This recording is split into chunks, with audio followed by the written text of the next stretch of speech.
Kato kat Nepal hadin baka Awaken India Movement kalapan long ye ka jingelang pai ba ban pen sngotu halor ka jing persya ye ka sarkar ban pen bor ye ki pai ba ban le ye adhar kalami ka jingye huri hura hapeng ki pai ba bat ki bor pulen kani ka jingye huri hura kalami hadin baki pai ba kilatmu ban lektor sa secretariat ban bu ye ka dorkhas hakmat menteri rangba ka jelau Konrad Kongkal Sangma halor ka te ka mat Henry ki bor pulet kila pakhang lenti bat khanglat iki pat ba haga bakalami ru ka jinyania ka jinya pen i bor ka bajor nalor ka jinya patrong hapedeng ki pat ba bat ki pulen lala ban sakhiru ye ka jing persang jong ki pulet ban tan bat ban thep ye ki katto ka ningut ki reu pat ba ka kali pulet haga banakaliang jong MLA ka North Shillong constituency uba Adelbert nong rumru uladon lang ha ka te ka jakan ka benta ban persang ban penjai-jai ya ka te ka huri hura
Ini dah burung pai pak, burung dah kalau. Ubah milik tu, ni biaya nak pakai. Milik. Ya. Aku cerai bi pai pak. Minum di stop.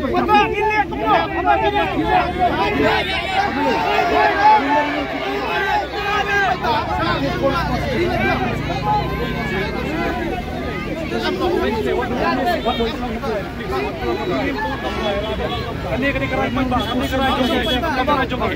Rajung pai pak. Tadi ya. Ya, bagi permission ni kita permission. Urai pai pak hang ni mentah-mentah. Urai pai pak hang ni mentah-mentah. Umat bersuara terang. Yang irai pun kalau bini. Kalau sampai ke sini dia. Keren jejak.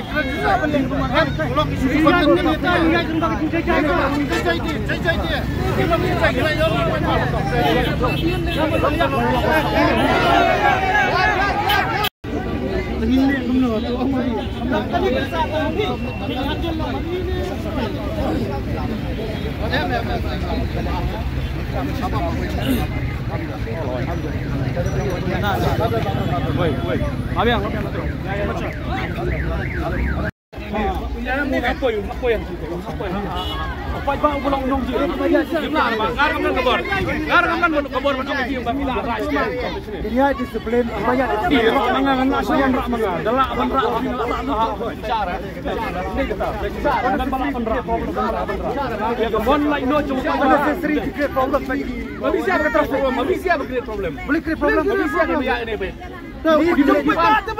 permission tang menyelang nanti. Entah di blok surat permission. We are occupying the fundamental rights of the Indian Constitution.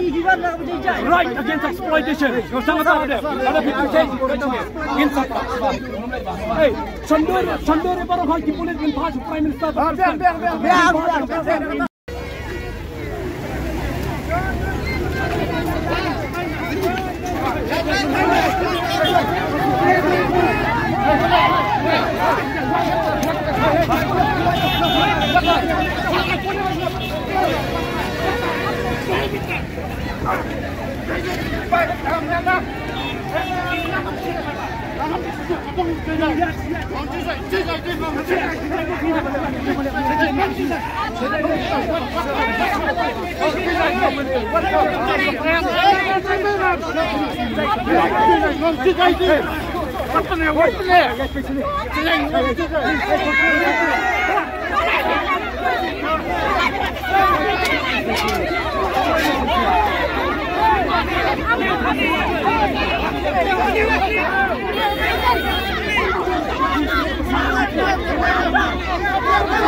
Habatin, pej bahagi kishab plus F.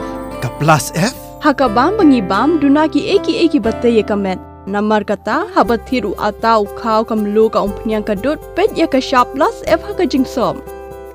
Yaki nutrient kumki vitamin bat ka ayan la icon diat bat ka bathau bha kam kta ka dur jingki marbam ka jing mat lani ka rukom shed yaki. Balehi banai kita. Kadon ka we ka jing mentoy ba kongsan. Ka kot ka kia.